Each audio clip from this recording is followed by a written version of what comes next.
So I wanted to just hit on this, how's the market question. My, number one question people ask me is what's going on in the real estate market in the Albuquerque area, because that's what I watch. And I gotta say, it's kind of a snoozer. I mean, there's not any like big change that's happened. What I've seen now in the last really few months is that the number of homes on the market has stayed relatively steady, about as many homes coming on the market as going off the market. We haven't seen a buildup in the number of homes. Prices appear to still be getting pushed up a little bit every month, and I don't, that appears that that's going to happen again in September. I took a quick read at some of the September data based on, just the first 20 days that I had.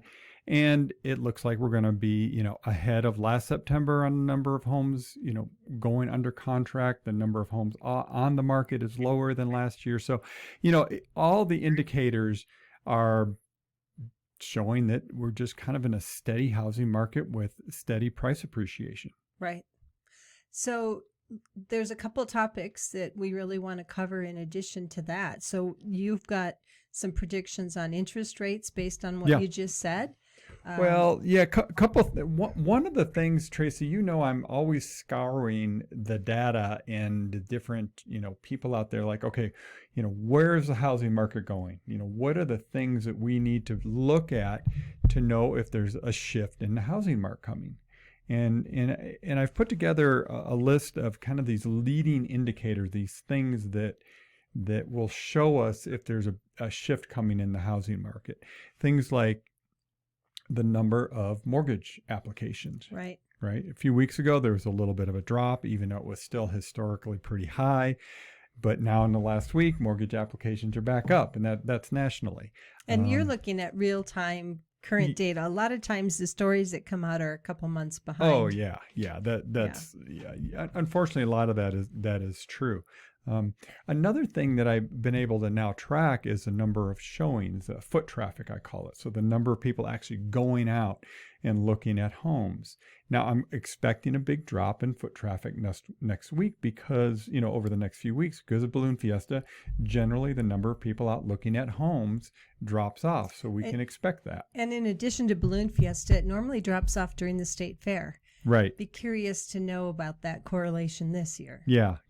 So for sure. So far we haven't really seen any drop off in foot traffic, but a couple of things I'm really starting to watch are price reductions, and just the total number of homes on the market, as well as the average price for listed homes, not what things sold for, but what they're actually listed for.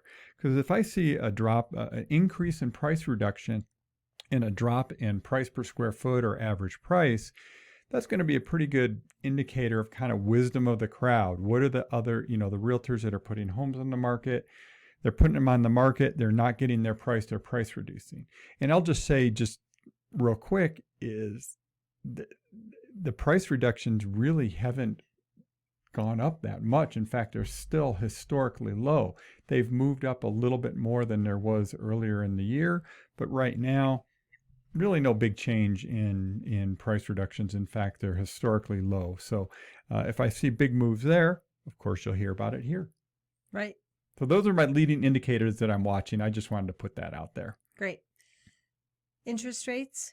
Yeah, interest rates. So there was a survey done of the experts when it comes to mortgage rate projections, Tracy. And so for the next year, we've got it by quarter, right? What correct. They expect. And are you seeing some change or a small uptick, or are they going to stay the same? Everybody is projecting a little bit of an increase. Not much, but a little bit of an increase, right? So quarter by quarter, which would get us to... Yeah, so if you look at right now we've been hovering in this 2.93% range for a while. It's been pretty flat. And if you look at all the experts, this is Fannie Mae, Freddie Mac, Mortgage Bankers Association, and the National Association of Realtors, right? If you look at all of their projections, they're saying maybe 3.2, by the end of the year. Quarter one next year, they're saying 3.35. Quarter two of 2022, 3.5, and maybe 3.6 by Q3 of 2022, which is still, if you think about that, we were at 3.7 at the beginning of 2020, before the pandemic, January, February, and the market was already, the real estate market was already on fire before we came to that. So, Right. so yeah, projections are that rates will be bumping up a little bit. Still under 4 by the end of next year. Yeah, that's the projection. So, we'll see how it shakes out. Yep. And what we know is every little bit of interest rate increase reduces some people's purchasing power. Absolutely. So, and of course it affects, overall affordability. We've had this huge run up in home prices. Affordability has stayed very good because of the low interest rates. Yeah. Right. Yeah. So, right.